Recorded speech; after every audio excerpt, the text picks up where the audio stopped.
The computer hacker group Anonymous is claiming tonight that it took down the website of the Federal Appeals Court in San Francisco this afternoon.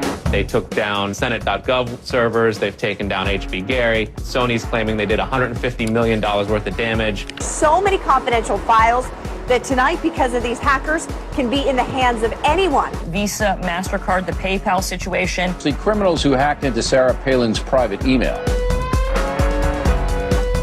The Church of Scientology says Anonymous is a cyber terrorist group of religious bigots. Anonymous and this other group called lulz-sec. They seem to be wanting to prove a point. Anonymous kind of was like the big, strong, buff kid who had low self-esteem.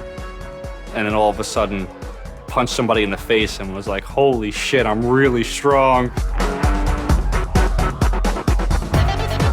And Anonymous calls itself the final boss of the internet. And sometimes it proves to be really fucking true. You are going to violate the freedoms of the internet, you certainly better watch the fuck out.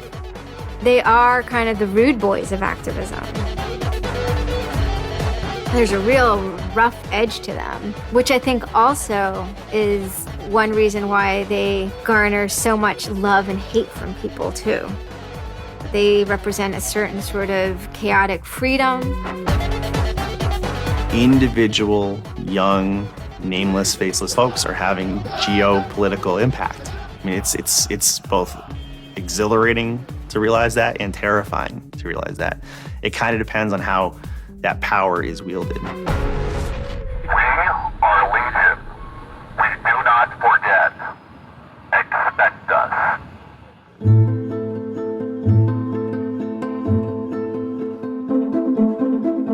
We stand for freedom. We stand for freedom of speech, the power of the people, the ability for them to protest against the government, to right wrongs. No censorship, especially online, but also in real life. We have members throughout society and all stratas of it worldwide. Yet we have no leadership. It's one voice. It's not individual voices. That's why we don't show our faces. That's why we don't give our names. We're speaking as one, and it's a collective. Good timing. I would love to live in a country where the government fears its citizens and not the other way around. But right now, plenty of anonymous actors are in hiding because of fear of reprisals by the government. I've been called many things. There's unpatriotic. That we're just a bunch of children sitting in our parents' basement. I got called a terrorist sympathizer. We've been called kids, we've been called cyberbullies, we've been called hooligans, and sometimes those words aren't entirely unfair, but this is a serious political movement. No one, in the general public really seems to get it. What they don't seem to get is that the ability for Anonymous to be everything and anything is its power. Anonymous is a series of relationships, hundreds and hundreds of people who are very active in it and who have varying skill sets and who have varying issues they want to advance and who are collaborating in different ways each day. They're a little bit like a prism or kaleidoscope. They've got many different facets and many different sides. Of course, when you spend enough time with them, you start to get a sort of feel or texture that's not just random, right? Yet it's very multifaceted, very rich, which does span from the quite lighthearted to the very, very serious. Bob Dylan had a line in a song saying, to live outside the law, you must be honest. They might do something which isn't technically correct, maybe it's not legally correct, but they're doing it for purposes that in their minds at least are ethical. People who know what they're doing, who share an ethos, who have a commitment to exposing and humiliating the man, who have a very low tolerance of lies and what they perceive as evil on the part of overweening power structures. They share information, they share tools and techniques, and they are currently having a very good time. The hacker culture, as we know it, really sprang from one place. It was MIT, and it was specifically the people in the Model Railroad Club, the Tech Model Railroad Club. Hacking originated as humorous pranks. When the guys at MIT put a Volkswagen up on top of the dome of the building, and people woke up and saw the car up there in the morning, or they measured a bridge by the body lengths of somebody. I would say his name was Brian, and discovered the bridge over the Charles River was, 822 Brians. These are funny things. That's where hacking originated, and it migrated into engineering and computer communities. It's witty, it's pranks. I'm Chris Weishopel, former member of the Loft. We don't necessarily say hacking group because it makes it sound like we're hacking, so we used to call it a hacker's think tank. Hacktivism was a term coined by a group called Cult of the Dead Cow. The Cult of the Dead Cow was really kind of sort of like a propaganda type of organization. They had a guy who's the minister of propaganda. They're kind of merry pranksters. Like everything they did was completely over the top. One of the guys there coined the term hacktivism because he saw one of the things his group was doing, which he called hacktivism, was writing software that people in other countries could use to communicate securely, even if their government was spying on them. So the principle was really, it was freedom of expression. It was everyone should have access to the internet. Everyone should be able to communicate and get their message out on the internet. Even more important in countries where there was repressive regimes, that if you said something against the regime, they would come and take you away, and you weren't saying it anymore. Just like in traditional activism, it spans the full gamut from sit-ins or pickets to actually spiking trees and pouring sand in the engines of construction vehicles. I mean, there's real sabotage. The same thing does all fall under the hacktivism label. There is a spectrum. There's sometimes a strong anarchist flavor to it as well. It's resistance to authority and those who would impose groupthink and group behavior on people, which was rightly perceived to be a consequence of the digital revolution as it was used by people in power to do hacking on behalf of righteousness and to redress the grievances of the world. Lance lowered Don Quixote on his horse, nag though she was, flying at the windmills of modern life. Anonymous grew out of what's known as 4chan. And essentially, this is just a website where people can upload images and you don't actually give your name. It's just sort of anonymous. When you look at 4chan, you're often surprised because it looks like a site from like 1995 or something. The idea is very simple. You post a comment and you post a picture. And you can post under your name or anonymously. And it's separated into boards about particular topics. So there's a topic on anime, there's a topic on weaponry. There's like a 4chan board for origami, and you just upload interesting pictures of origami.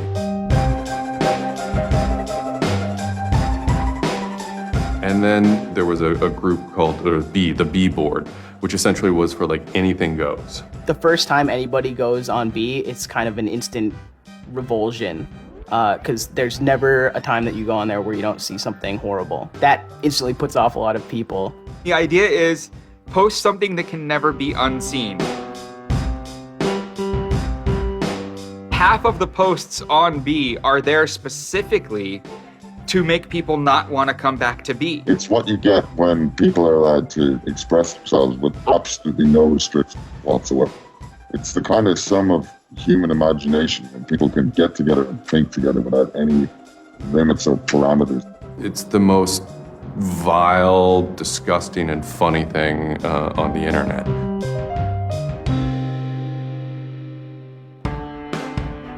One of the important things about 4chan is to have a thread that really explodes and lasts for a long time.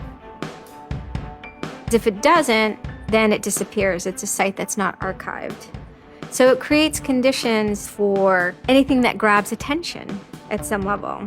And so humor and grotesqueness as a result are quite good for that. I'd rather just be referred to as anonymous, I guess, in any interviews, because I have some docs out on me. 4chan's just where I went to. I grew up on it and I lived there. That's just what I did for fun. It takes a thick skin to enjoy it. But, you know, as long as you're not offended, you'll occasionally come into something really cool or really creative on 4chan. I think the most interesting thing about it is how you can watch memes evolve. You'll see something posted one day, and then a week later, it's got 50,000 derivatives of it. A meme is basically just an idea. It's kind of like a gene, but in the realm of the idea. A lot of the great internet memes that we all know and love, you know, lolcats, right? You know, little cats doing funny things, and then they have, you know, Icon has cheeseburger, right? All that stuff seems to start in this like petri dish that is 4chan b-board.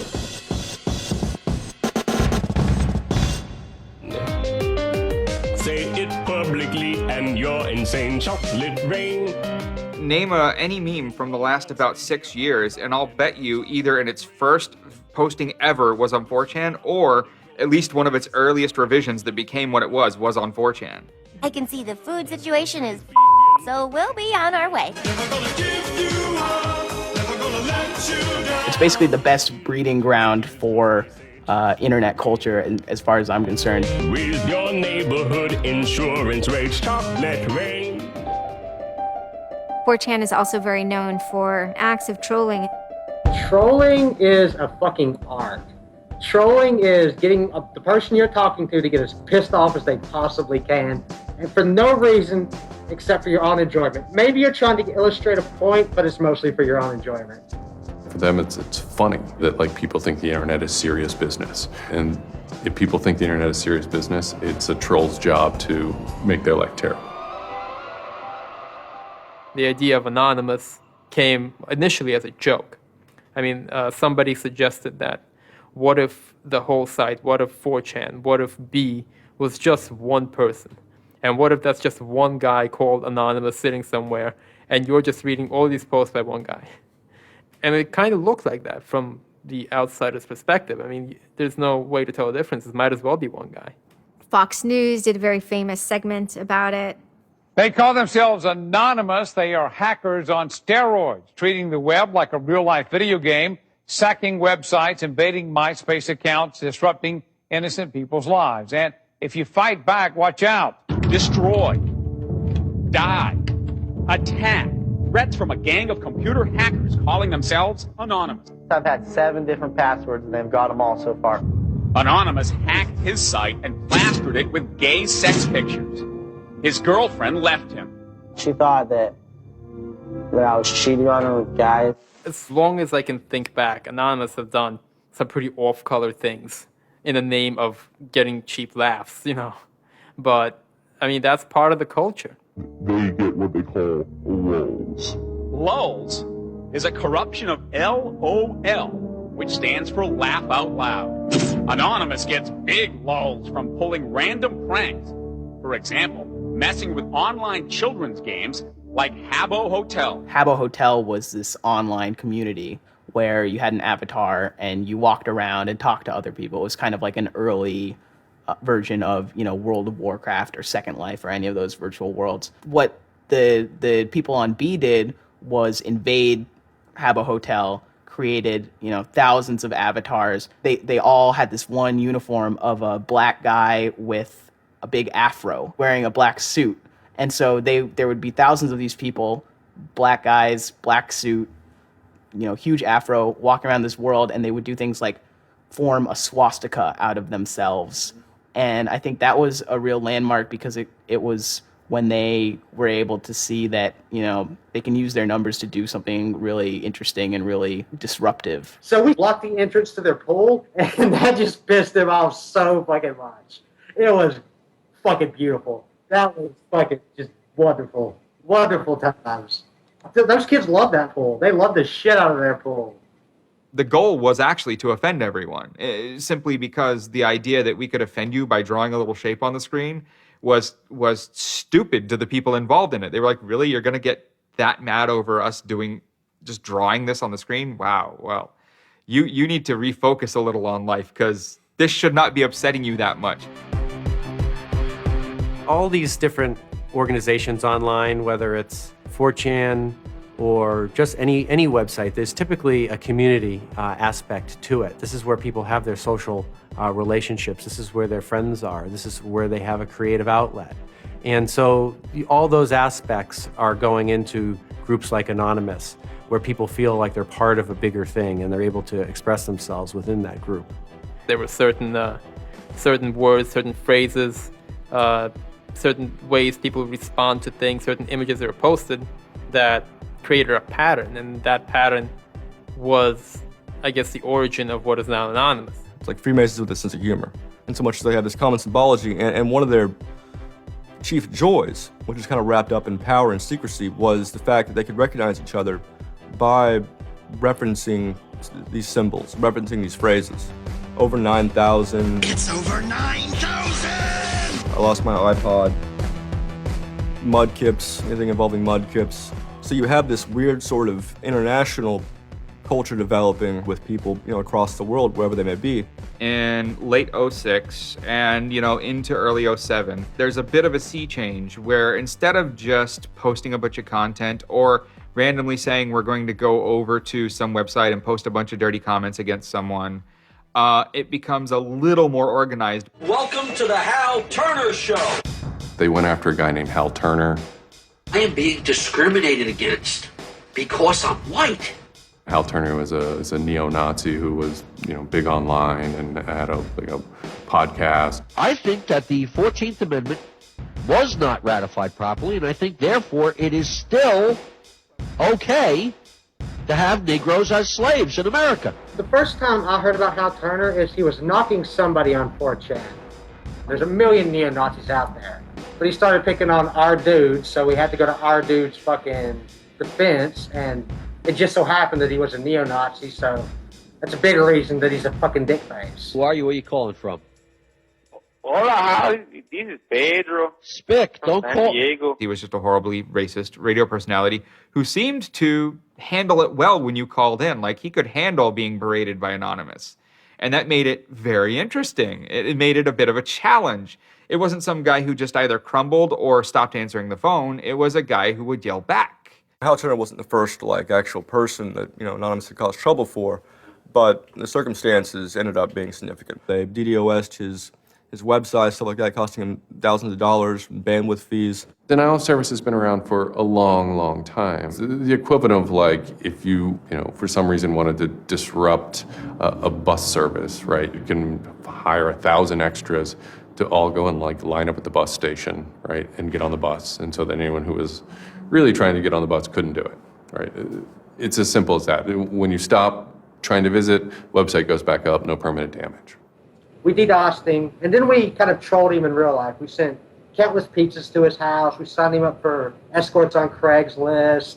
We sent a bunch of pallets of industrial materials to his house, which he ultimately had to foot the bill for.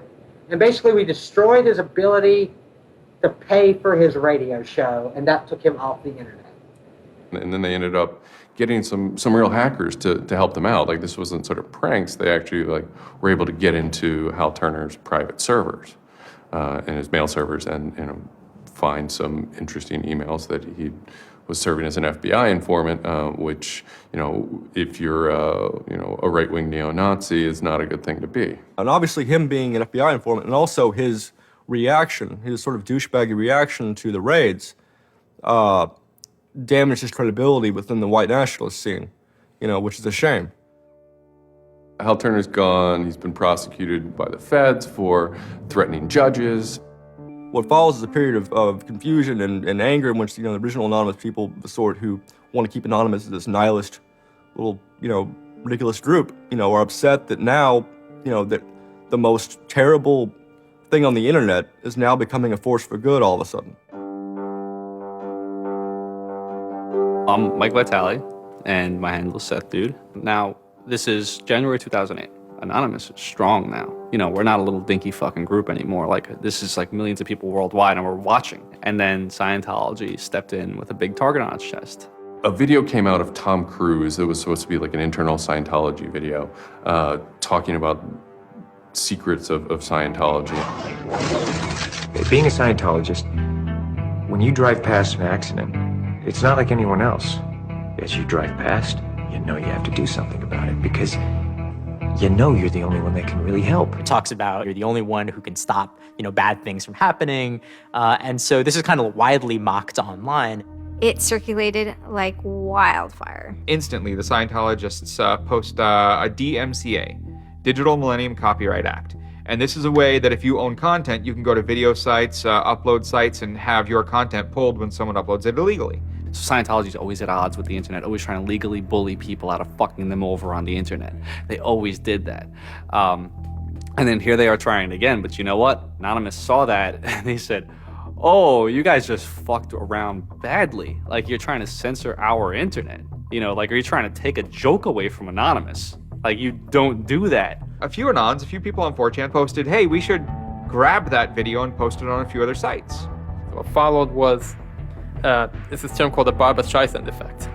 And this video, as they're attempting to suppress it, went everywhere. Like, everywhere you look on the internet, you were gonna stumble upon this video.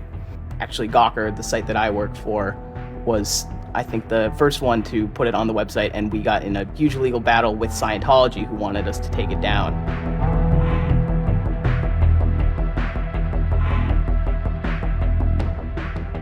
Scientology is an interesting target because in some ways it's the perfect inversion of what geeks and hackers value. At so many different levels: science fiction, intellectual property, discourses of freedom, science and technology. It's very proprietary, it's closed. And so in some ways, if you had something like a cultural inversion machine and you stuck geeks and hackers in there, you'd get something that looks a lot like Scientology. So it's quite offensive, and there's a real pleasure in attacking your perfect nemesis. And people who knew what Anonymous was to begin with were like, oh my God, Anonymous is gonna go to war with Scientology. This should be really interesting. Especially because it's two weird ass groups.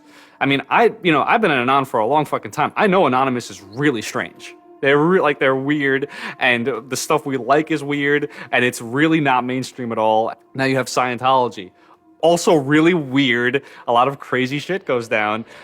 Anybody on the outside who's seeing this is going, let's watch these two retards fight. Like, both their pants are gonna fall down, they're gonna triple, and then it's gonna hurt everybody, and it's gonna be hysterical.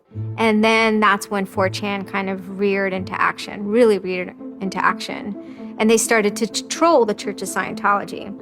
And this took the form of pranking the Dianetics hotline, ordering pizzas. I go to call them on the phone and it's busy.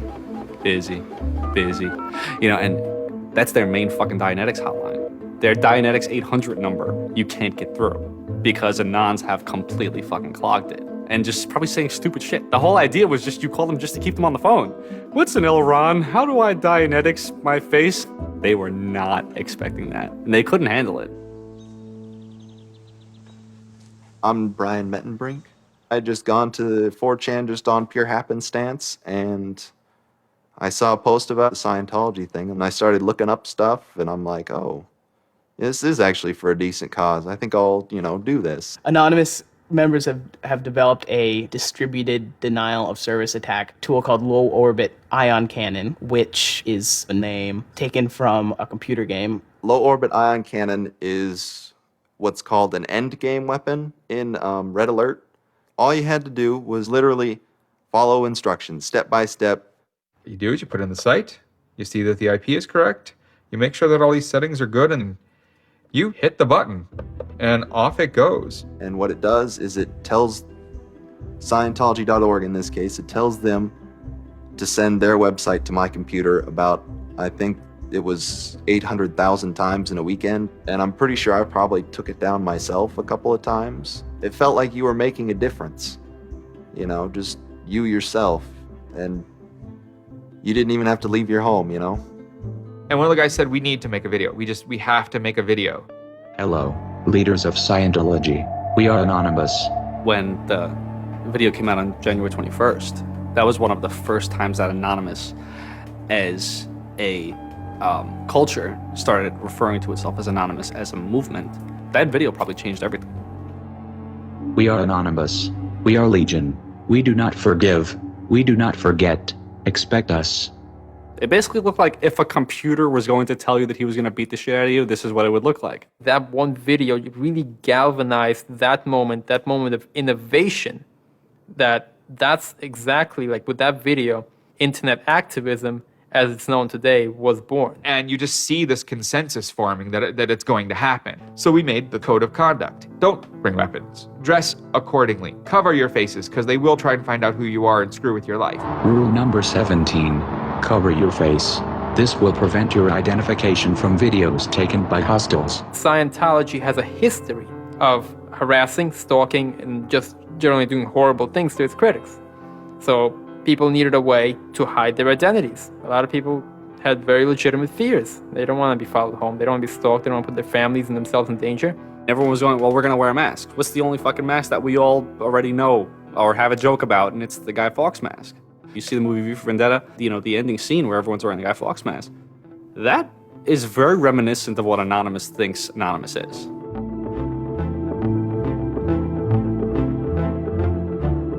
We wanted to represent anonymity in some way when it moved into real life.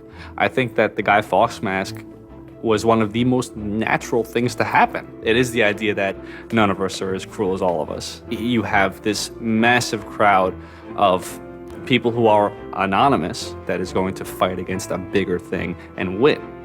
Even after watching the video, it's like, yeah, this is great, but who's actually gonna do it? Who's gonna step up? Are people actually gonna get out of their house? And I guess we were really affected by the stereotype of that whole community, they're being internet nerds, that too afraid to leave their mom's basements. No one thought that they were gonna come out. This is me on the way there. I haven't slept. I'm very fucking tired.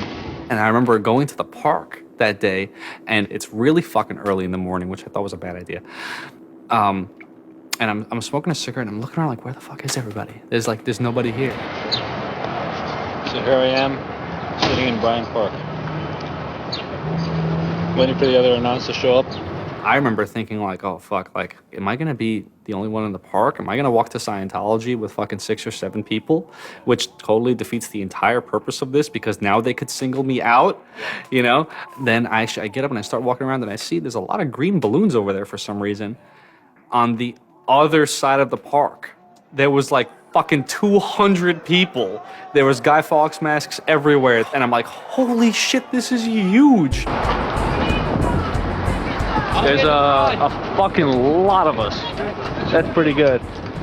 I had no idea how many Anons there were until we started moving.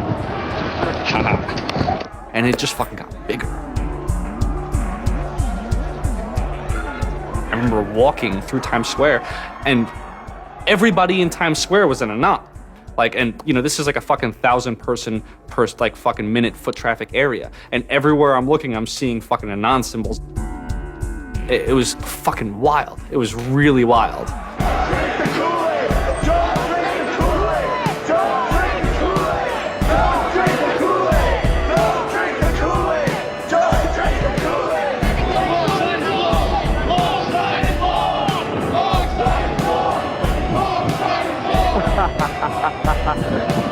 This is our fucking raid. Hell yeah! So we start getting numbers in. And Sydney, we're thinking that it's going to be 50 people. And before 10 a.m., before even time, there's already 50 people there. And there's still streams of people walking down the streets.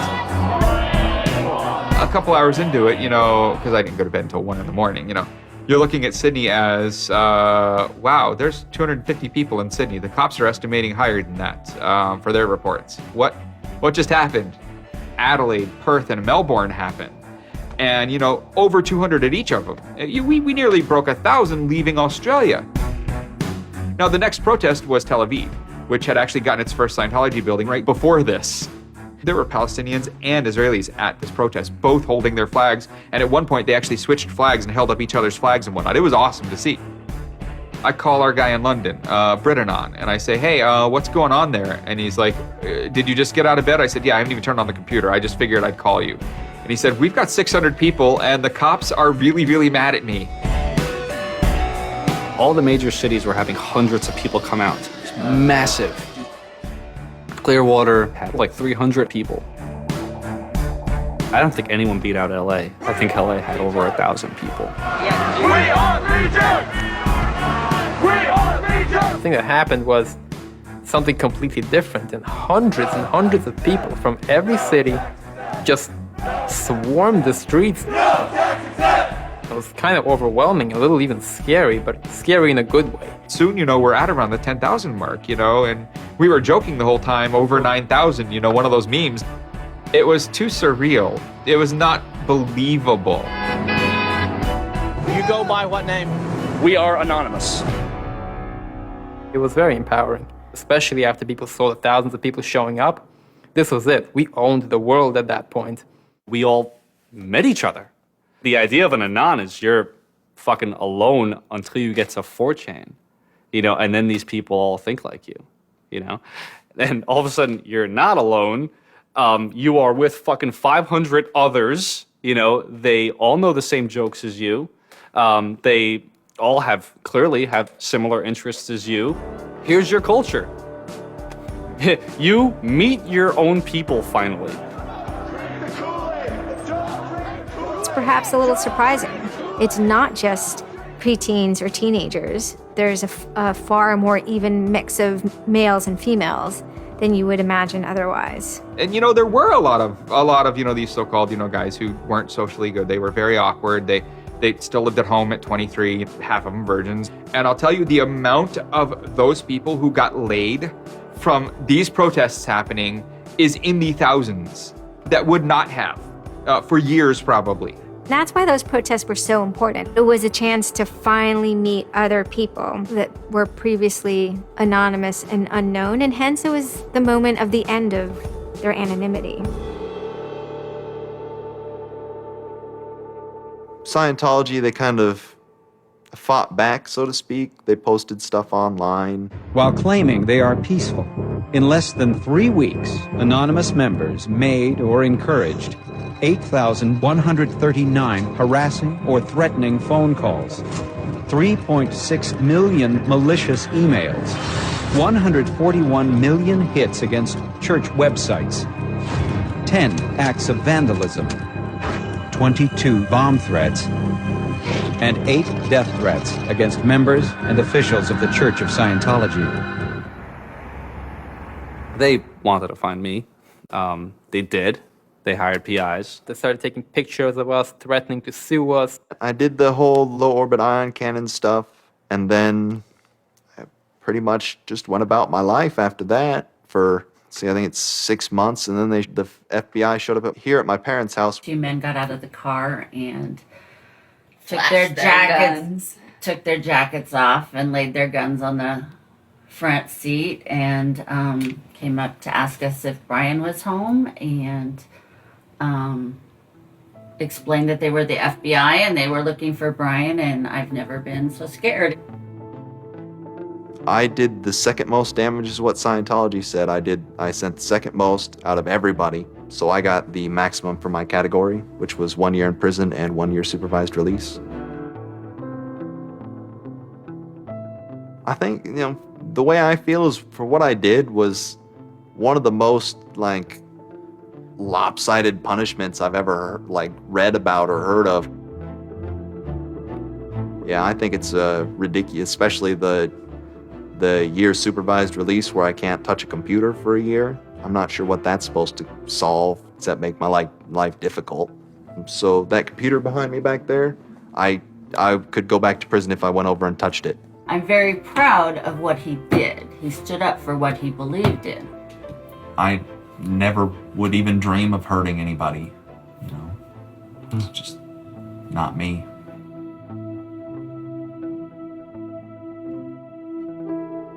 Prior to Anonymous, critics of the church still had to be very, very careful because of the aggressive lawsuits that were launched against academics, journalists, and other critics. I would say that era is over. And Anonymous, more than any other sort of intervention, is probably responsible for that change. This actually caused a decent rift in Anonymous. There was one big group, significant group of people who would say, this Chanology stuff, it's cancer, it's awful, it's bad, it's just bringing attention to us that we don't want. One Anon said it well once. There is no leader. Their ops have momentary leaders, de facto leaders. Almost through meritocracy, there's more respected or more persistent participants. Some people participate in a single operation and are never heard from again. It might even be a housewife who just, agrees with that political statement or that protest. I like to describe this with the picture of a bird swarm. Everybody's flying very, very quiet. Suddenly, one bird flies into the other direction and the mass fly into the same direction, following that person. It's totally okay to say, I'm sorry, I don't take part. When chronology was running full force, it was like a kid stretching for the first time and actually seeing the real power. If you had asked me all throughout 2008 and most of 2009, is the politics of Anonymous always going to be sutured and hinged to the Church of Scientology? I would have said yes. And it became unsutured, unhinged, when a different political wing was born in 2010.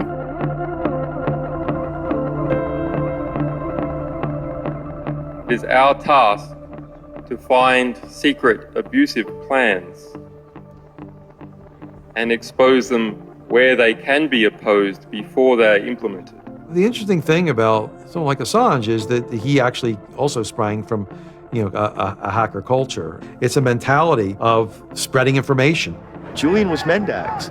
He was the greatest hacker that ever walked the face of the earth when I was a kid. I mean, they rumored he could move satellites around in space by hacking into NASA. Maybe it never happened, but it was a myth that kept young kids like me wanting to plug a computer into a modem and see if I can move some satellites around. WikiLeaks is an instantiation of the hacker ethos. Truth wants to be free, and we want to liberate it. WikiLeaks released a huge trove of diplomatic cables. There was a lot of controversy from every quarter of society. The WikiLeaks website released nearly 400,000 secret U.S. files on the Iraq War late today. It was the largest leak of classified U.S. files in history. There was one particular moment that really sparked the fire, and this was when PayPal, MasterCard, and Amazon pulled services for WikiLeaks. So all of a sudden, there's no way to actually process donations to WikiLeaks. And then people went and found neo-Nazi groups. Visa and MasterCard were perfectly fine with you being able to PayPal, being able to make donations to them. But WikiLeaks, no. I think WikiLeaks is doing a good thing. It's just a total hypocrisy. They got their little fucking banking mafia to fuck, WikiLeaks over. People were incredibly angry. There was a real sense of rage. Anons lost PayPal. They were pissed. The numbers of participants were massive.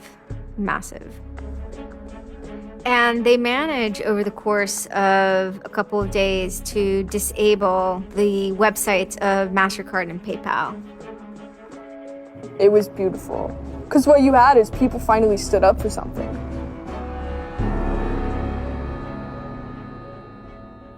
My name's Pete Fine. You can call me an internaut or a hacktivist.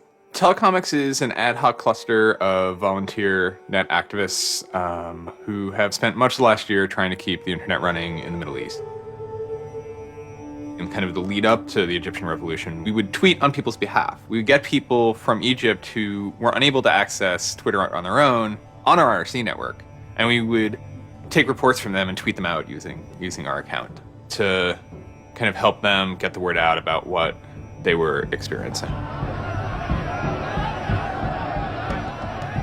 Some of this shit is personal. And one of the things about the movement as a whole, when Egypt rolled around, is that Egypt broke us emotionally. Watching in real time with live feeds that we helped set up, Egyptians get massacred with machine guns. It was different, and I have never in cyber activism wept before. It's never bothered me like that. It's never been able to touch me the way Egypt touched me. And then January 27th, January 28th rolls around, and the Egyptian government starts shutting down the internet. I mean, just for the whole country. There's this fantastic traffic graph that you can see the traffic coming out of Egypt, and it looks like, like this, and it goes like that. Just totally stops. And we were just shocked. I mean, we were just like, what the fuck? Like, what the fuck? To think that a country would completely cut itself off as much as it was able to from the outside world was pretty unthinkable. We know bad things go on in the dark places. That's the kind of thing that could start riots. I think when Mubarak did what he did, I think it really upset people here as well as in the Middle East. I put myself in their place, and I found myself in a desert of nothingness because he just wiped out everything that my world incorporated. That just showed me and everybody else that the same thing can happen at any time, at anywhere, in any government. Anonymous and the people on the internet stood up and said, go fuck yourself. You want to shut down their internet? Fine. The people on the internet will show them how to turn it back on. A lot of my friends helped with encryption, helped people on the ground in those countries validate SSL keys and certificates, and really showed them how to subvert their government and become free. And then Telecomics started to tweet connections to the internet, dial-up connections. In Egypt, the care package we put together included some kind of our comms information, the ham radio and dial modem details. In total, we helped coordinate and run about 500 dial-up modem lines. We also Googled up treatments for tear gas and other kind of basic medical treatment and found folks who could translate that into Arabic. Sort of put this together in a nice one-page PDF and fax, and off it goes. President Hosni Mubarak has decided to step down from the office of President of the Republic.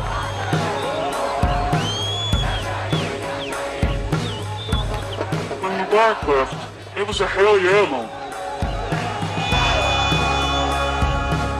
People can rise up. People can make a change. And I think for a lot of people in America, it was the first time they had seen people rise up and take down their government and say, we're sick of this shit. We're sick of the oppression. We're sick of living as slaves to your power. We had Egyptians come thank us as we're doing this stuff, and I said to them, like, look, you guys just get our back if stuff goes down here. It's a revolution that was facilitated by the internet, by Facebook, and by Twitter. Not caused by it. I mean, 50 years of dictatorship has caused the Arab Spring. But the internet has certainly been helping. Although it was awesome and it was one part we were fighting for me it was quite clear that it's not the end of the story. That it's not suddenly changing into rainbows and 9 cats or whatever, but that we now have to watch even more. Suddenly on February 5th, Financial Times article comes out that we all see. It's quoting this guy named Aaron Barr, who's the CEO of HP Gary Federal, which is an intelligence contractor. And Aaron Barr is telling this Financial Times journalist, Joseph Min, that he's been secretly monitoring the Anons server where all this is going on, and has done so for several weeks, and using his own custom brand of information operations techniques, has managed to identify the alleged leadership of Anonymous, including 25, quote, lieutenants, unquote, some sort. We have to see this document. Everyone wants to know. We don't need to destroy him. We don't need to destroy his company. So they get it. It was unbelievably easy to get into that network. Now, to put that in hacker terms, Anonymous is a hornet's nest. And Barr said, I'm going to stick my penis in that thing. The HP Gary hack brought about 70,000 emails. Probably the most important ones had to do with a proposal that HP Gary had already formulated. It was packaged up as a nice PowerPoint presentation. Kind of act as privatized agent provocateurs, where they were going to discredit WikiLeaks. HP Gary was proposing submitting fake documents to WikiLeaks, and then when discovered as fake, the error could be called out and it would discredit WikiLeaks. Right.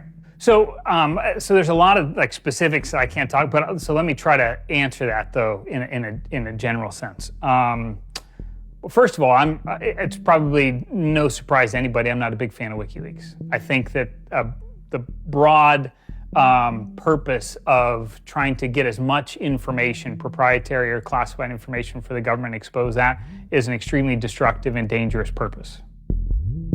The proposals involve conducting information war on WikiLeaks and its supporters, creating dissension within WikiLeaks, DDoS attacks.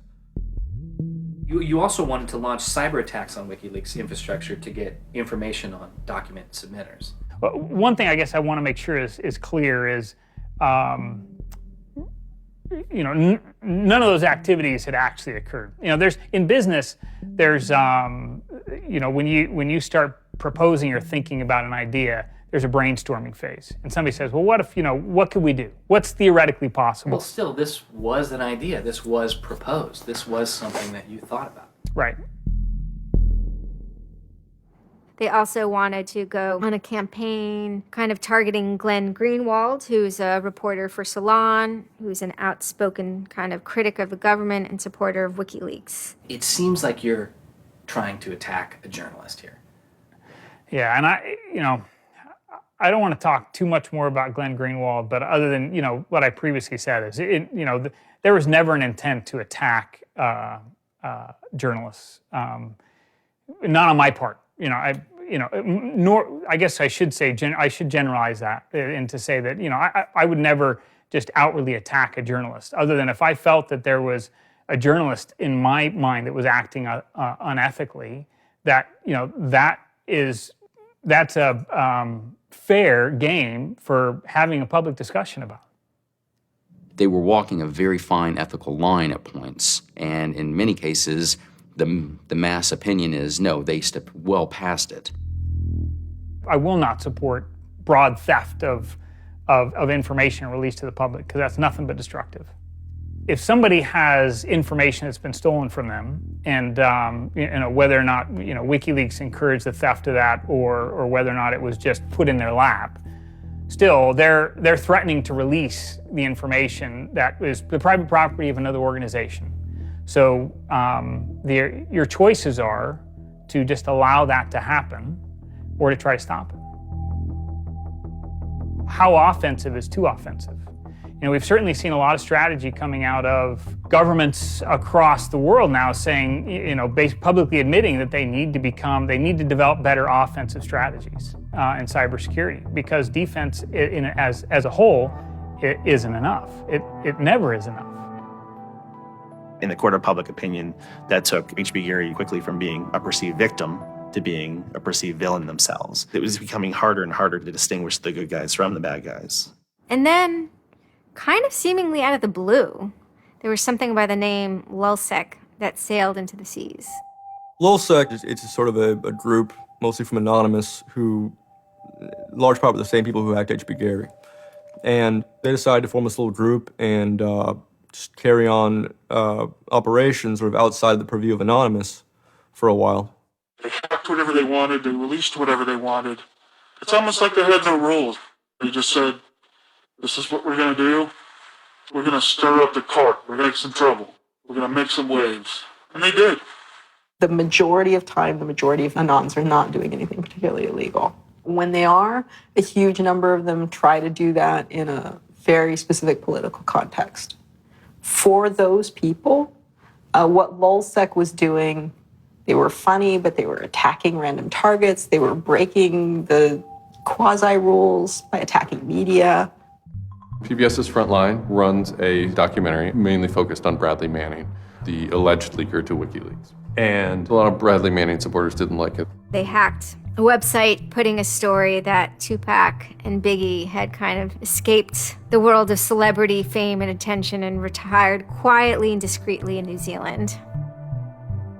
LulzSec, when they attacked PBS, that gave me the creeps, As a journalist, I'm not too thrilled with the idea of someone judging that we don't like you to write that.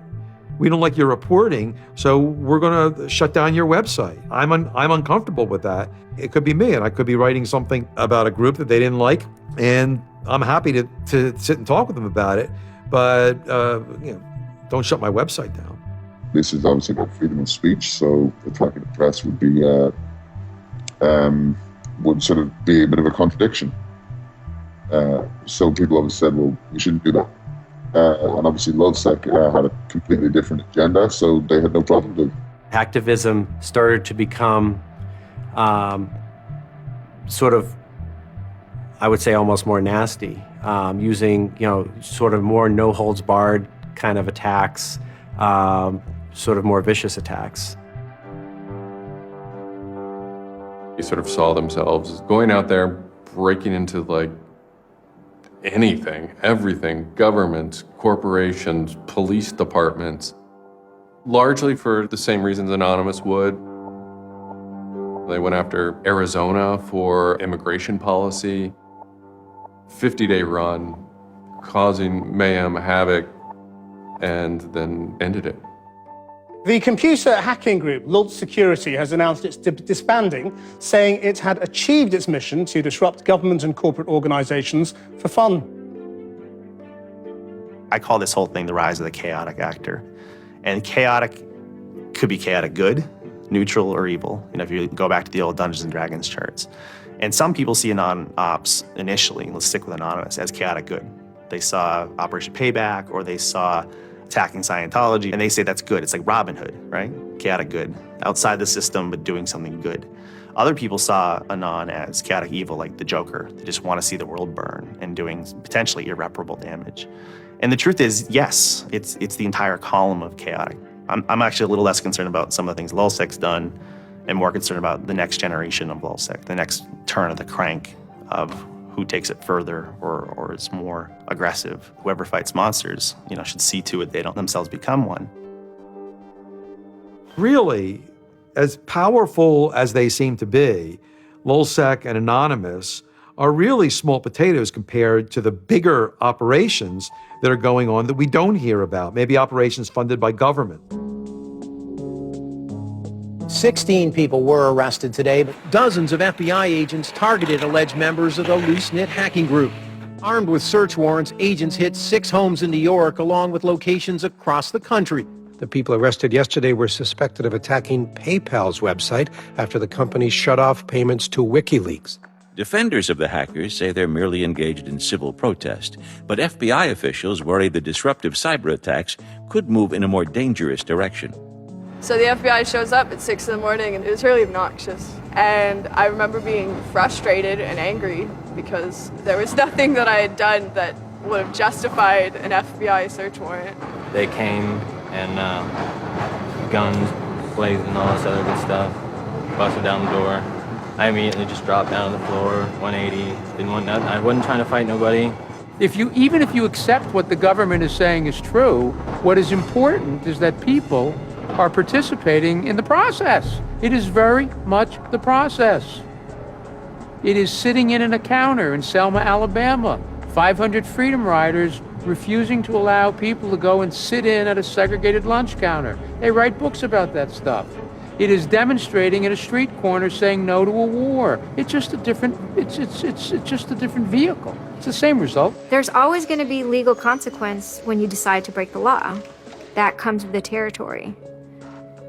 And it would be naive not to expect that. The question is whether the punishment will be proportional to the crime. And I suspect it might not be. People will be watching very closely to see how these cases proceed, on what grounds, and whether there's any room during the trials to think, especially of the denial of service attacks, as a legitimate form of protest. So much of our lives are now configured, at least in part, on the internet. So we better start thinking about how we claim parts of the internet as spaces that we can also protest in. There is a certain online culture that believes in certain values, like freedom of expression. They're against corruption. They're against governments controlling their citizens. And when they see those values harmed in some way by some organization, the hacktivists strike back. I don't think this whole issue is a technical hacking thing. This is more about human philosophy and psychology. What's motivating us? Why is there so much unrest or disenfranchisement or anger that would lead people to want to take matters in their own hands and join these? Whether you think it's bad or not is irrelevant. It's not going away. The part of me that likes the ability to have rapid destabilization and change loves this. The part that knows how powerful it is means it's a force multiplier for good or for evil. And how that power is wielded and how we want to self-regulate is going to be the most deciding factor in if this is a menace or a benefit. I certainly don't think most of the conversations in law enforcement or the government are informed enough to know how to deal with this. I suppose the question you really want to ask is, would I do it again? And honestly, after thinking about it, I felt that I did what was right. I had a belief, I still do, that what I did was the right thing, and hopefully someone got some good out of it. You know, I'd love to think that maybe I stopped someone from joining a cult, you know. Probably wouldn't tell on myself next time, but, you know, I don't think I would have changed a single thing other than the whole talking to the FBI thing. Just that little Yeah, just the little detail that kind of changed everything, yeah. I'm angry. Occasionally I have small breakdown moments of terror, but I haven't stopped believing what I believed. I haven't stopped wanting to fight. I haven't stopped caring. Show me what democracy looks like! Show me what democracy looks like! There's a lot of people in Anonymous who feel very deeply and very sincerely about their contribution towards democracy around the world. And I think that's one of the main things that I'm most proud of about Anonymous. There are things that I'm not proud of about Anonymous, but we stand against censorship and we stand against oppressive governments, even our own. It's a very noble thing. And history teaches us that change simply doesn't come with flowers. It doesn't work. No? If they say I'm a criminal, damn, well, then I will be one. I don't care if you're a Democrat or a Republican or an independent or if you like Ron Paul or if you worship pigeons or Scientology or if you're Catholic or atheist or Methodist. I don't care about that. Your opinion matters. I don't care if I disagree with it. I don't care if I hate your guts. Your opinion matters.